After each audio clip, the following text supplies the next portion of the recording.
This clip is a clip of my previous video, watermelon and mango juice. We are going to start with our cassava dumplings first. We are going to grate our cassava and set it aside. We are going to put a pot of water to boil. Don't forget to add at least a tablespoon of oil because we don't want our dumplings sticking together once they are in the pot or to the bottom of the pot. And we are going to need our flour. For the dumpling, I use 3 cups of all-purpose flour and the entire cassava. Alright, so we're going to set that aside and start cutting it up into small pieces. Once that is done, I am going to sprinkle some flour over our cut pieces of dough to avoid them from sticking together when time to put them into the pot. So our pot has come to a boil and we're going to start adding our dumplings to our boiled water. Give it a good stir once all the dumpling is added. You can also add salt, it is optional. Once it has started to float, you know the dumplings are ready. We are now going to remove it, set it aside, and we are going to cut up our vegetables. The clip you are seeing on the left hand side is the vegetables that was used for the smoked herring we are about to prepare. So we are going to boil our smoked herring. Once it has come to a boil, we're going to wash it and give it a good chop, or we're going to break it apart with our hands. So now you are seeing all the vegetables properly well minced in the food processor, and we are going to start bringing everything together. I am going to burn here some garlic and a hot pepper.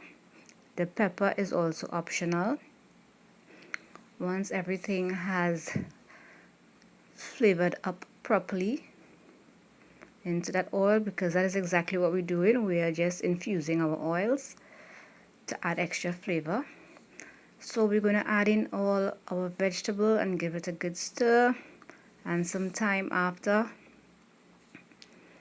we're going to start adding in our smoked herring. Once that is added, we're going to cover, give it a good mix, and cover.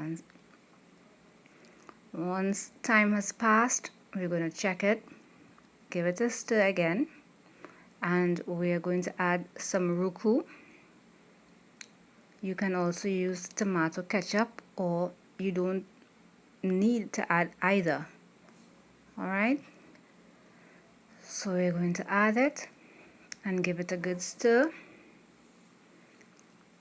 and once that is done, we are going to add our dumplings. Now I sure you notice I added absolutely no salt while cooking this fish because it is already salted, plus we added salt in our dumplings. So you need to be careful once we are cooking any sort of saltfish or smoked herring, because these things are cured with salt, so you need to be careful, because when you're boiling it, you're not boiling out all the salt. Alright, so I'm giving all the dumplings a proper stir into our saltfish, and the clip you're seeing on the right hand side is my previous recipe that's up on my channel. It's a mango juice, watermelon and mango juice. You can also give that a check out. And to finish up here, we are adding some coconut oil. Now I also garnish with some fresh parsley and some spring onions.